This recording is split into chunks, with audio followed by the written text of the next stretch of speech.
Good morning, students. How are you? Myself, Professor Amit Kalola. Our subject is building material of Diploma Civil Third Sem.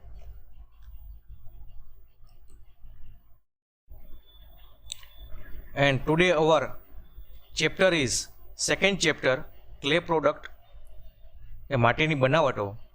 And topic to be discussed today, classification of clay products, requirement of the bricks, types of the bricks અને special form of the BRICS, એટલે કે ઈંટોના ગુણધર્મો છે અને બ્રિક્સના પ્રકારોમાં તેમજ special form of બ્રિક્સનું આપણે discussion કરશું અને સમજશું. વિદ્યાર્થી મિત્રો, આપણે આ ચેપ્ટર છે એ ખૂબ જ અગત્યનું છે.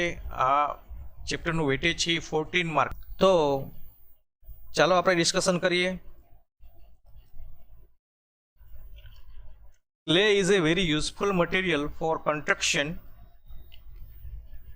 Clay is used directly in the construction or product are used from clay. The effect of the atmosphere on the rocks causes the erosion of the rock, resulting in the rock erosion and eventually the formation of clay. Construction માટે, બાંધકામ માટે માટી છે એ ખૂબ ઉપયોગી સામગ્રી છે. બાંધકામમાં માટીનો સીધો ઉપયોગ થાય છે અથવા તો માટીના બનેલા ઉત્પાદનો આપણે ઉપયોગ કરીએ છીએ. ખડકો ઉપર વાતાવરણની અસરથી ખડકોનું ખોવાણ થાય છે, પરિણામે ખડકના ટુકડા થાય છે અને છેવટે તેમાંથી માટી બને છે. Adding water to the soil makes it smooth. Brick is made from the solid clay which undergoes a chemical process by hardening it. Bricks, tiles, stoneware, porcelain can be made from the clay in this way. Clay is a result of the chemical reaction with the feldspar of igneous rock. તો આ રીતે આપણે જોઈએ છીએ તેમ કે માટીમાં પાણી ઉમેરવાથી તે સુઘટીય બને છે ને સુઘટીય માટીમાંથી બીબા બનાવીને તેને સખત તાપવાથી રાસાયણિક પ્રક્રિયા થાય છે અને હાર્ડનિંગ બને છે અને તેમાંથી બ્રિક્સ છે, ટાઇલ્સ છે, સ્ટોનવેર છે, પોર્સેલેન છે જેવી બનાવટો આપણે મેળવીએ છીએ. Clay is a result of the chemical reaction with feldspar of igneous rock, એટલે કે અગ્નિકૃત ખડકોનો સાથેનું રિએક્શનથી માટી બને છે.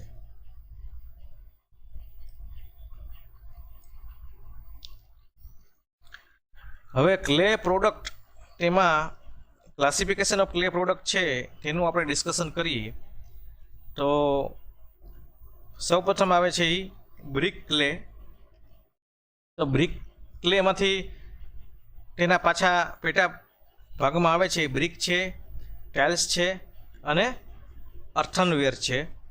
એટલે કે બ્રિક્સ ક્લેમાંથી બ્રિક, ટાઇલ્સ અને અર્થનવેર જેવી આઇટમો બને છે. તો ટાઇલ્સમાં તમને ખ્યાલ જ છે તેમ સામાન્ય દેશી નળિયા છે, અલ્હાબાદ નળિયા છે, મેંગ્લોર છે, તે ટાઈપના આવે છે ટાઇલ્સમાં. તેમજ સુશોભિત છે છાપરા, સીલિંગ, દિવાલો માટેની ટાઇલ્સ, પછી ફ્લોર ટાઇલ્સ તેવું બધું એમાં આવે છે. ફરસ માટેની ટાઇલ્સનો એમાં ઉપયોગ થાય છે. તેમજ વિવિધ આપણે આકાર ધરાવતી ઈંટો, તેમાં ખાસ પ્રકારની ને સાદી ઈંટ, બે ટાઈપની ઈંટોનો ઉપયોગ થાય છે. વિવિધ આકારની ધરાવતી ઈંટોમાં છે એ સાદી છે, ફોગવારી છે, બુલનોઝ, ક્વીન ક્લોઝર, સ્ક્વિન્ટ, કાઉનોઝ, કોપિંગ, આર્ચ વગેરેનો આપણે ઉપયોગ થાય છે. તેમજ સ્પેશિયલ કેસ માટે આપણે બનાવેલી ઈંટો હોય છે, તેમાં રેતી ચૂનાના મિશ્રિત ઈંટો અને રંગીન ઈંટોનો સમાવેશ થાય છે. ચાઇના ક્લે પ્રોડક્ટ છે તેમાં સ્ટોનવેર અને પોર્સેલેન અને ટેરાકોટાનો ઉપયોગ થાય છે, એની બનાવટ બનાવવામાં આવે છે. તો ટેરાકોટા છે એમાં પાછા Porus, sound proof, fire proof અને પોલિશ્ડ એટલે કે સુશોભિત કાર્ય માટેના ટેરાકોટા. અને અર્થનવેરની આઇટમ છે કે જે પાર્ટીશન છે, દિવાલો છે, દિવાલો માટેના બ્લોક્સ છે, ડ્રેનેજ પાઇપ છે, વિદ્યુવાહક તારો લઈ જતા પાઇપ, કપ, રકાબી, ડિનર સેટ વગેરે છે એ અર્થનવેરમાંથી બનાવવામાં આવે છે. સ્ટોનવેર છે તેમાંથી સેનિટરી વેર્સ છે, બરણીઓ છે, વાસણો છે, એવું બધું બનાવવામાં આવે છે. પર્સોલિન છે તેમાંથી ઇલેક્ટ્રિક ઇન્સ્યુલેટર, સેનિટરી વેર્સ, બરણીઓ, વાસણો વગેરે બનાવવામાં આવે છે. ફાયર ક્લે છે તેમાંથી પેટા એના ભાગ પડે છે. ફાયર બ્રિકમાંથી એસિડિક, બેઝિક અને ન્યુટ્રલ 3 ટાઈપની બ્રિક્સનો આપણે ઇન્ડસ્ટ્રીઝમાં ઉપયોગ કરીએ છીએ. અને બેન્ટોનાઇટ એમાં clay use as a filler for soap, rubber and with cement for grounding. એટલે કે બેન્ટોનાઇટનો ઉપયોગ છે ને એ ફિલર તરીકે થાય છે કે જે સોપ બનાવવા માટે, રબર અને લેધર ઇન્ડસ્ટ્રીઝમાં ઉપયોગ થાય છે. સિમેન્ટ ગ્રાઉન્ડિંગ માટે, use with a cement for grounding. તો આ રીતે ક્લે પ્રોડક્ટનો આપણા ડિસ્કશન કર્યું, ક્લાસિફિકેશન ઓફ ક્લે પ્રોડક્ટ્સ. ત્યાર પછીનો ખૂબ જ આઈએમપી ટોપિક આવે છે એ રિક્વાયરમેન્ટ ઓફ ધી બ્રિક્સ, એટલે કે ઈંટના ગુણધર્મો. તેમાં સાદી ઈંટો એટલે કે ઓર્ડિનરી બ્રિક્સ. તો સાદી ઈંટોના ગુણધર્મો ક્યાં ક્યાં હોવા જોઈએ? Simple brick properties, ordinary bricks. તો આપણે ડિસ્કશન કરીએ તો એની સાઇઝ છે એ 190 mm into 19 mm into 19 mm, એટલે કે 190 mm multiplied by 90 mm multiplied by 90 mm. અને સેન્ટીમીટરમાં તમારે જો કેવું હોય તો 19 સેન્ટીમીટર ગુણાકારમાં 9 સેન્ટીમીટર ગુણાકારમાં 9 સેન્ટીમીટરનું માપ છે એ પરફેક્ટ માપ છે ઈંટ માટેનું. પછી વેટ છે એનું એ 2.77 kgs. શેપ છે, આકાર છે એ રેક્ટેન્ગ્યુલર, સરફેસ યુનિફોર્મ અને શાર્પ એજ. આકાર છે એ કેવો છે કે રેક્ટેન્ગ્યુલર એટલે કે લંબચોરસ છે. સપાટીઓ છે તે કેવી છે કે એક સરખી છે. અને તેની ધારો કેવી છે કે તીક્ષ્ણ ધારોવાળી છે, શાર્પ એજ છે. Density it is more than 1.8. Density એટલે કે ઘનતા કેટલી છે કે 1.8 થી વધારે. કલર છે તો એ બ્રાઇટ કોપર એટલે કે તાંબુ વર્ણ કહેવામાં આવે છે. તો આ સાદી ઈંટોના ગુણધર્મની આપણે વાત કરી કે 190 mm by 90 mm by 90 mm ની એની સાઇઝ હોવી જોઈએ. વજન છે એ 2.77 kg હોવો જોઈએ. શેપ છે એ લંબચોરસ, સપાટીઓ એક સરખી અને તીક્ષ્ણ ધારવાળી હોવી જોઈએ. ઘનતા છે એ 1.8 થી વધુ હોવી જોઈએ. અને કલર છે એ તાંબુ આવવો જોઈએ. સ્ટ્રેન્થ એટલે મજબૂતાઈ. તો નોર્મલ ઈંટોમાં મજબૂતાઈ છે એ 3.5 ન્યૂટન પર mm² થી વધુ. કોમ્પ્રેસિવ સ્ટ્રેન્થ એટલે કે 3.5 ન્યૂટન પ્રતિ mm થી વધારે દાબ સામર્થ્ય હોવું જોઈએ. ક્લાસ એ ટાઈપની ઈંટો હોય તો તેમાં 7 to 14 ન્યૂટન પર mm² થી વધારે દાબ સામર્થ્ય હોવું જોઈએ. ક્લાસ AA પ્રકારની ઈંટો હોય તો 14 ન્યૂટન પર mm² કરતાં વધારે દાબ સામર્થ્ય એટલે કે કોમ્પ્રેસિવ સ્ટ્રેન્થ હોવી જોઈએ.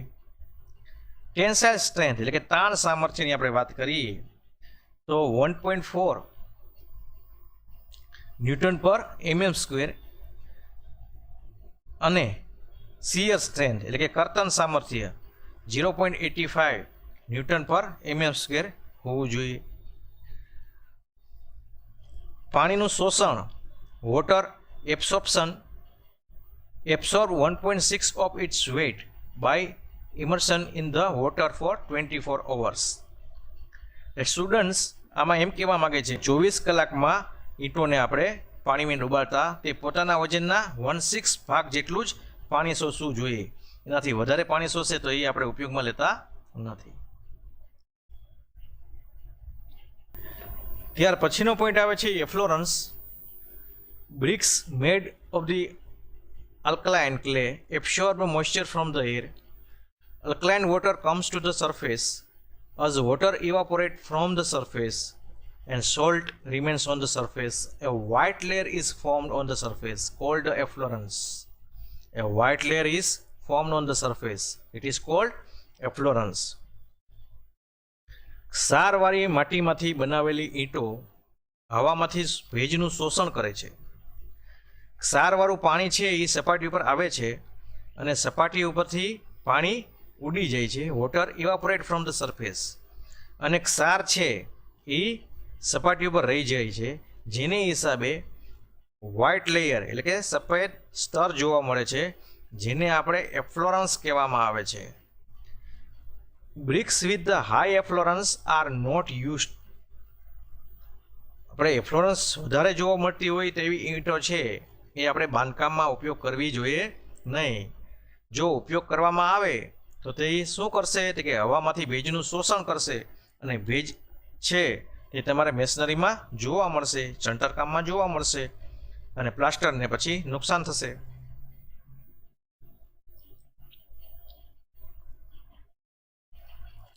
અધર પ્રોપર્ટીની વાત કરીએ આપણે, અન્ય ગુણધર્મની આપણે વાત કરીએ.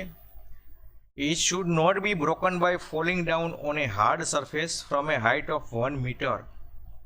એ 1 મીટરની ઊંચાઈથી સખત સપાટી ઉપર નીચે પછડાતા તૂટવી જોઈએ નહીં. Ringing sound come from the friction of the two brick surface. બે ઈંટોની સપાટીનું ઘર્ષણ થતા રિંગિંગ સાઉન્ડ આવવો જોઈએ. Should have a consistent solid particle formation. એક ધારી ઘટ કણ રચના ધરાવતી ઈંટો હોવી જોઈએ. Should not seen while rubbing nails on the surface. તમે સપાટી ઉપર નખ ઘસતા તેમાં લીસોટા દેખાવા જોઈએ નહીં.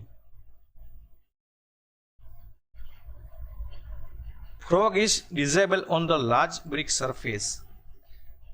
ઈંટની મોટી સપાટી ઉપરનો ખાડો એટલે કે ફ્રોગ છે એ રાખવો ખૂબ જ જરૂરી છે, ઈચ્છનીય છે, જેથી બે લેયર વચ્ચે બોન્ડિંગ સારું આવશે. Brick should be free from cracks. ઈંટો છે એ તિરાડો વગરની હોવી જોઈએ. Brick should be properly burnt એટલે કે ઈંટો યોગ્ય રીતે દહન કરેલી હોવી જોઈએ. વધુ બળેલી, કાચી, મરલાયેલી અને તેમાં કાણા હોય તેવી ઈંટો હોવી જોઈએ નહીં. તો અન્ય ગુણધર્મોમાં બહુ અગત્યની વસ્તુ છે કે 1 મીટરની ઊંચાઈથી આપણે પછાડતાથી તૂટવી ન જોઈએ. બે ઈંટોને આપણે સપાટીઓનું ઘર્ષણ થતાં રિંગિંગ સાઉન્ડ આવવું જોઈએ. તેમાં એક ધારી ઘટ રચના ધરાવતી હોવી જોઈએ. સપાટી ઉપર નખ ઘસાતા લીસોટા ન પડવા જોઈએ. ઈંટની મોટી સપાટી ઉપર આપણે ફ્રોગ રાખવો જોઈએ. ઈંટો છે એ તિરાડો વગરની હોવી જોઈએ અને ઈંટો યોગ્ય રીતે દહન કરેલી હોવી જોઈએ. તો વિદ્યાર્થી મિત્રો, આ આપણે ઈંટોના ગુણધર્મ, સાદી ઈંટોના ગુણધર્મની વાત કરી. ખૂબ જ અગત્યનો ક્વેશ્ચન્સ છે. નેક્સ્ટ આપણો ટોપિક છે તે છે types of the bricks. Special types of the બ્રિક્સમાં sand lime bricks or calcium silicate bricks, બીજું એસિડ રેઝિસ્ટન્સ બ્રિક્સ, ત્રીજું ફ્લાય એશ બ્રિક્સ અને ચોથું બર્ન્ટ ક્લે ફેસિંગ બ્રિક્સની આપણે ડિસ્કશન કરશું. તો તેમાં સૌપ્રથમ આપણે સેન લાઇમ ઈંટો એટલે કે સેન લાઇમ બ્રિક્સ અને કેલ્શિયમ સિલિકેટ બ્રિક્સનું આપણે ડિસ્કશન કરીએ.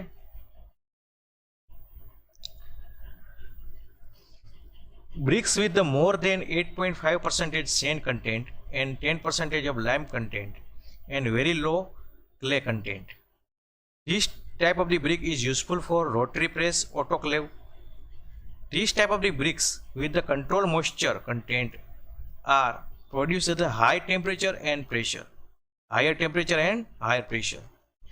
These bricks have a smooth surface, very uniform and more strength. 8.5 થી વધુ રેતીનું પ્રમાણ, એટલે કે 8.5%થી વધુ રેતીનું પ્રમાણ, 10% છે એ ચૂનાનું પ્રમાણ અને ખૂબ જ ઓછીની માત્રામાં માટીનું પ્રમાણ ધરાવતી ઈંટો છે.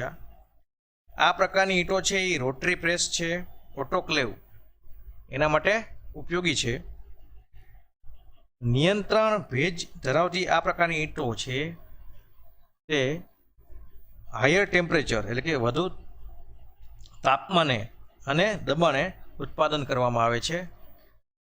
આ ટાઈપની બ્રિક્સ છે, ઈંટો છે એ સુવાળી સપાટીઓ ધરાવે છે, એક સરખી છે, યુનિફોર્મ છે અને વધુ મજબૂતાઈ છે, સ્ટ્રેન્થ છે તે ખૂબ જ વધારે છે.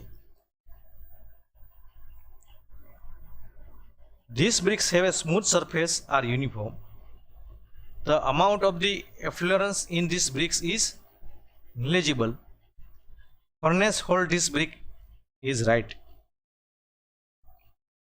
Also remain weak in friction. These bricks are perfect for the decorative work. હવે આ ઈંટોમાં છે ને એફ્લોરન્સનું પ્રમાણ છે એ ખૂબ જ નજીવું હોય છે. એફ્લોરન્સ છે એ બહુ જ ઓછું હોય છે, એટલે ભઠ્ઠીઓ માટે, ફર્નેસ માટે આ ઈંટો છે એ ખૂબ જ યોગ્યતા ધરાવે છે. ભઠ્ઠીમાં આ ઈંટોનો ખૂબ જ પ્રમાણમાં ઉપયોગ થાય છે. હવે આ ઈંટોનું ડ્રોબેક એ છે કે એ ઘર્ષણમાં રમી રહે છે, એટલે કે ફ્રિક્શનમાં નબળી રહે છે, પણ વધારે પડતો ઉપયોગ છે એ સુશોભન કાર્ય માટે પણ આ ઈંટનો કરી શકાય છે. This brick are also perfect for the decorative works. તો વિદ્યાર્થી મિત્રો, આ આપણે send lime bricks or calcium silicate બ્રિક્સની વાત કરી.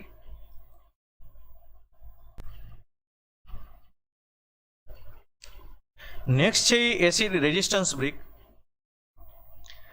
Brick made of the clay with a small amount of the lime, feldspar and sand. These bricks are used in the ceramic kiln. Useful in the construction of the chemical plants, sewer lines carrying chemical acid explorer. એટલે આ ટાઈપની BRICS છે એ થોડા પ્રમાણમાં ચૂનો છે, ફેલ્ડસ્પાર છે અને રેતી ધરાવતી માટીમાંથી બનાવેલી ઈંટો છે. સિરામિકની ભઠ્ઠીમાં આ ઈંટોને ઓપ ચડાવવામાં આવે છે. આ ઈંટો કેમિકલ પ્લાન્ટ છે, કેમિકલને વહન કરતી ગટરની લાઈનો છે, એસિડને સંપર્કમાં આવતા બાંધકામ માટે ખૂબ જ ઉપયોગી છે. તો એસિડ રેઝિસ્ટન્સ બ્રિકનો ઉપયોગ કેમિકલ પ્લાન્ટ અને કેમિકલ ઉદ્યોગને લગતા ટાંકા બનાવવા માટે થઈ છે, તેમજ એસિડના સંપર્કમાં આવતા બાંધકામ માટે ખૂબ જ ઉપયોગી છે.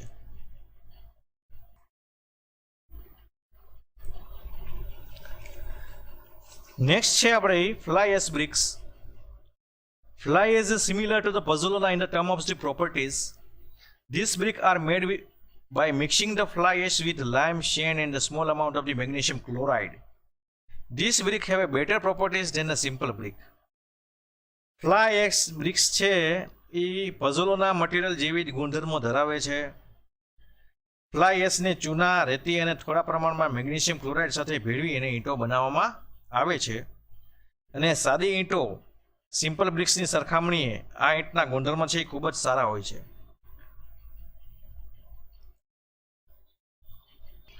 નેક્સ્ટ છે burnt clay facing bricks. These bricks have a low compressive strength, absorption, no efflorescence and minimum warping. એટલે કે આ ઈંટોનું દાબ સામર્થ્ય ખૂબ જ વધારે હોય છે, ભેજનું શોષણ પણ બહુ ઓછું કરે છે અને વાર્પિંગ ન્યૂનતમ હોય છે, તેમજ એફ્લોરન્સ થતું નથી. These bricks do not need to be plastered. એટલે કે આ ઈંટોને પ્લાસ્ટર કરવાની જરૂર રહેતી નથી. હવે ખવાણ થાય તેવા વાતાવરણમાં આ ઈંટો યોગ્ય છે. જ્યાં ખવાણ થતું હોય વધારે પ્રમાણમાં ત્યાં ઈંટો આપણે આ વાપરવી યોગ્ય છે, કારણ કે બ્લન્ટ ક્રે ફેસિંગ બ્રિક્સ છે તેમાં દાબ સામર્થ્ય વધારે હોય છે, નો એબ્સોર્પ્શન, ભેજનું શોષણ ઓછું થાય છે, નો એફ્લોરન્સ એટલે કે એફ્લોરન્સ હોતું નથી અને વાર્પિંગ ન્યૂનતમ હોય છે. તેમજ આ ઈંટોને પ્લાસ્ટર કરવાની જરૂર પણ રહેતી નથી. તો સ્ટુડન્ટ્સ, ઈંટોના ટાઈપ્સ ઓફ બ્રિક્સમાં આપણે પહેલી વસ્તુ વાત કરી તે ખાસ પ્રકારની ઈંટો, સ્પેશિયલ ટાઈપ્સ ઓફ બ્રિક્સ. હવે તેમાં જ આપણે ખાસ આકાર ધરાવતી ઈંટો એટલે કે સ્પેશિયલ ફોર્મ્સ ઓફ ધી બ્રિક્સની આપણે ડિસ્કશન કરવા જઈ રહ્યા છીએ. તો ખાસ આકાર ધરાવતી ઈંટોમાં પહેલું આવે છે ક્વીન ક્લોઝર. ફિગરમાં તમે જુઓ કે half brick cut in the direction of the length of the corner of the wall. Placing this brick after the first header can prevent the vertical joint. એટલે ગુજરાતીમાં આપણે વાત કરીએ તો કે લંબાઈની દિશામાં કાપેલી અડધી ઈંટ છે. જુઓ, લંબાઈની દિશામાં કાપેલી અડધી ઈંટ ખૂણા પર પહેલી હેડર પછી આ ઈંટ મૂકવાથી સળંગ ઉધ્વ સાંધાઓ છે આપણે અટકાવી શકાય છે. બાંધકામમાં આપણે ઉધ્વ સાંધાઓ અટકાવી શકાય છે. So this is the queen closer. બીજું છે એ કિંગ ક્લોઝર. પ્લિન્થ કોર્સ માટે વપરાય છે. To splay the walls beyond the corner of the door and window. Plinth course માટે વપરાય છે અને બારી દરવાજાના ખૂણાથી આગળ દિવાલોમાં સ્પ્લે કરવા માટે ઉપયોગમાં લેવામાં આવે છે. This is the image of the king closure.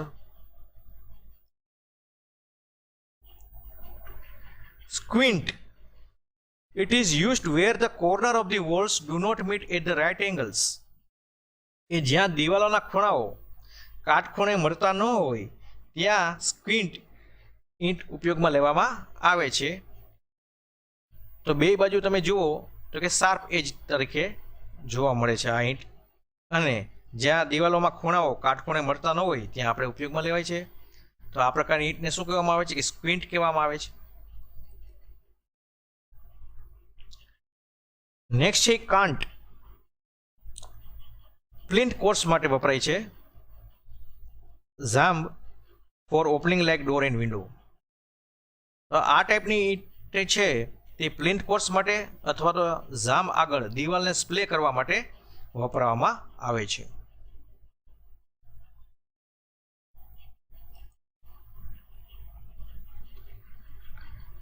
Next છે પ્લિન્થ સ્ટ્રેચર.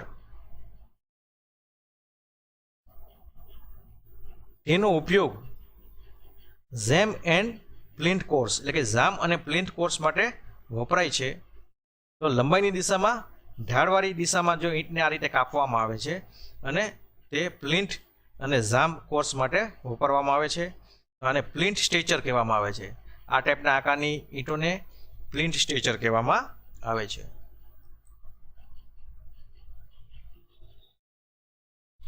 નેક્સ્ટ છે કોપિંગ. દિવાલ ઉપર કોપિંગ કરવા માટે, ફોર વોલ કોપિંગ કરવા માટે આ રીતની સ્પેશિયલ ફોર્મ ઓફ બ્રિક વાપરવામાં આવે છે કે જેને હિસાબે દિવાલ ઉપર સારી એવી ડિઝાઇનનું નિર્માણ થાય છે અને દેખાવમાં ખૂબ સુંદર લાગે છે. એમાં હાફ રાઉન્ડ છે, ચેમ્ફર છે, સેડલ ટાઈપની છે. આ સેડલ ટાઈપની ઈંટો કહેવામાં આવે છે. અને હાફ રાઉન્ડ ટાઈપ ને રાઉન્ડ ટાઈપની ઈંટો બનાવવા માટે કોપિંગનો ઉપયોગ કરવામાં આવે છે.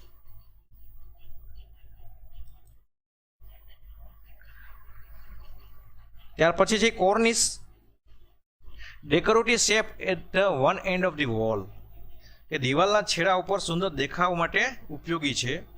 આ ટાઈપનો કોર્નિસ છે તે આપણે દિવાલમાં ખૂબ જ સુંદર દેખાવ કરવા માટે આકાર આપીએ છીએ, તો તેને કોર્નિસ ટાઈપની બ્રિક્સ કહેવામાં આવે છે.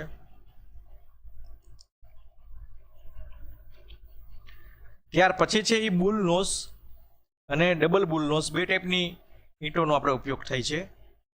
તો એક જ ધાર ઉપર ગોળાઈ ધરાવતી ઈંટો હોય, ધારો કે એક જ ધાર ઉપર હોય ઈંટોની ગોળાઈ, તો એને બુલનોઝ કહેવામાં આવે છે. અને બે બાજુ બે તરફ ગોળાઈ હોય તો એને ડબલ બુલનોઝ કહેવામાં આવે છે. It is made up of round with the round corners.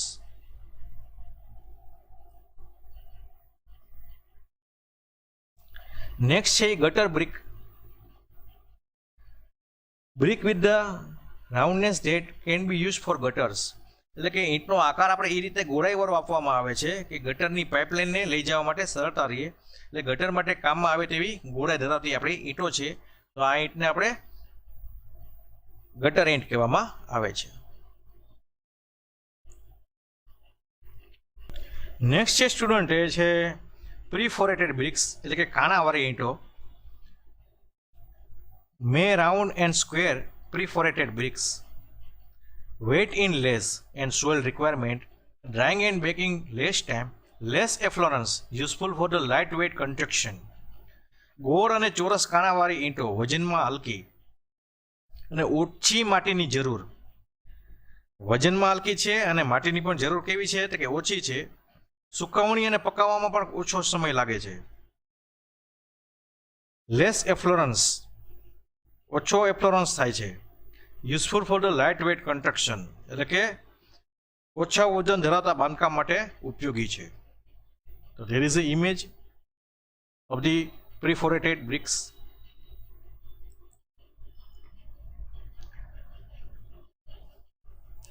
Hollow and cavity bricks. Bricks are lightweight, easy to handle, fast construction and sound resistance and moisture resistance. તો આ ટાઈપની હોલો બ્રિક્સ છે એ વજનમાં ખૂબ જ હલકી છે અને સરળ રીતે આપણે ટ્રાન્સપોર્ટેશન પણ કરી શકીએ છીએ અને ઇઝી ટુ હેન્ડલ છે, સરળતાથી હેરફેર કરી શકીએ છીએ, ઝડપી બાંધકામ છે અને અવાજનો પ્રતિરોધક છે અને ભેજનું પણ પ્રતિરોધક છે. There is the hollow or cavity bricks, અને ભેજનું પણ આમાં પ્રતિરોધકતા છે, એટલે ભેજનો પર પ્રવેશ થઈ શકતો નથી. Checker bricks, resistance to abrasion, suitable for garden or road, એટલે ઘર્ષણ સામે પ્રતિરોધકતા ધરાવે છે તેમજ ગાર્ડન અને રસ્તાના પેવમેન્ટ માટે ખૂબ જ ઉપયોગી છે. અને આધુનિક રીતે આપણે લેટેસ્ટમાં અત્યારે આ ચેકર્સ બ્રિક્સનો ગાર્ડન તેમજ રસ્તાના પેમેન્ટ માટે ઉપયોગ કરીએ છીએ. તો થેન્ક યુ સ્ટુડન્ટ્સ.